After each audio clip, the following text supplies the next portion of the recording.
If you're like me, the first time you threw your leg over a fixed gear, you got hooked. But if you're like a lot of other people, the first time that you may have thrown your leg over a fixed gear, you may have thought, this is weird. Like, why wouldn't you want to coast? I hate this. I literally hate this. Fixed isn't for everyone, and that's where single-speed bikes come in. A single-speed bike is just that, a bike with a single gear. The difference between a single-speed bike and a fixed-gear bike is that you can coast on a single speed, which means that you won't get wet noodle legs like when you try to coast on a fixed gear. Most of choosing between riding single speed or fixed gear comes down to personal preference, but there are practical benefits and drawbacks to each type of riding.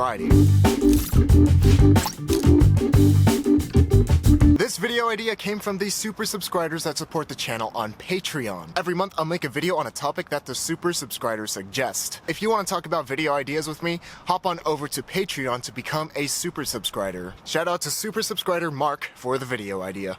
One of the main benefits of being able to coast on a single speed is that it makes descending a lot easier. A single speed rider that I rode with in San Diego came up with a witty reply to the question, "So why don't you ride a fixed gear?" He said, "Because I like riding downhills as much as I like riding up them. Being able to coast on fast and long descents is a lot safer than if you were on a fixed gear, where you either need to take your feet off the pedals and look like a ding-dong, or maintain a cadence of approximately 20,000 RPM and look like a ding-dong. Being able to coast allows you to focus on cornering, moderating your speed, and avoiding road hazards. On a fixed gear, you'll have to do all of that, plus concentrate on keeping your bike stable during high cadences or with suboptimal riding posture. On particularly fast descents, I often find myself feathering the brakes just to maintain a comfortable cadence, and I feather the brakes more than I really need to, which ends up slowing down my descents. Coasting also allows you to get into that Aero Tuck position, so you can more easily be king of the literal mountain on Strava. If you try descending in that Aero Tuck position on a fixed gear, you'll end up kneeing your chest repeatedly. Another advantage that single-speed bikes have over fixed gears is clearance. Coasting allows you to squeeze into tight spaces more easily without fear of crank or pedal strike, meaning that you can ride close to curbs and on rough terrain with more confidence. This increased confidence and cornering is especially important on cyclocross courses where cornering angles and dismounting fluidly are key. Being able to dismount and remount at whatever crank position you so dang please also has its advantages at stoplights, where you can set your crank position at 2 o'clock and optimally sprint off when the light turns green. No lifting up the rear of your bike to set your crank position here, none of that business. On frame sets with lower bottom brackets, pedal strike won't be an issue, meaning you can take corners more aggressively. The third advantage that single speeds have over fixed gears is that they're easier for beginners. Getting used to riding a fixed gear can take anywhere between a couple of hours and never. Whereas with single speed bikes, you just pedal when you want to go and you stop pedaling when you don't want to pedal anymore. That is some revolutionary 19th century technology right there. Riding fixed also has its advantages, but they're a little less logical. Most people that choose to ride fixed do so because it's just a personal preference. I like riding fixed because it's the most fun that I've had on a bike.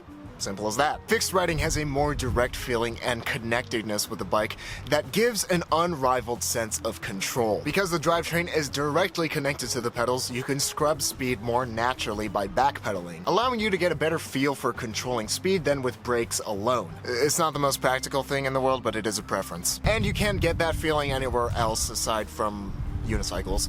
A disadvantage of riding a fixed gear is that you get people to say, "You have to be an idiot to ride a fixed gear.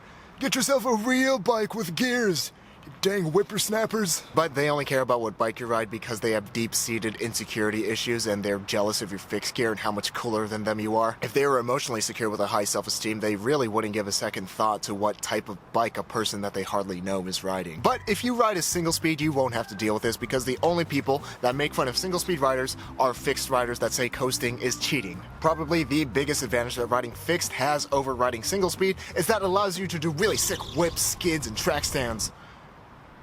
Yo. And it makes you eligible for fixie points, and who doesn't want arbitrarily awarded fixie points? If the practical benefits of riding a single speed make it more fun for you to ride your bike, then just ride a single speed. I personally have the most fun on a fixed gear. So just ride whichever is more fun for you. The more fun that you have on your bike, the more that you'll want to ride it. What type of drivetrain do you prefer on your bike? Let me know in the comments below. Also, did I miss any advantages or disadvantages of riding a fixed gear or a single speed? If so, drop that in the comments too. That's it for today's video. If you've already ridden your your bike today, why don't you reward yourself for a job well done with another video? And if you haven't ridden your bike yet today, just stop watching me right now, close down your device and get out and ride your bike, and remember to have a reasonably dangerous day.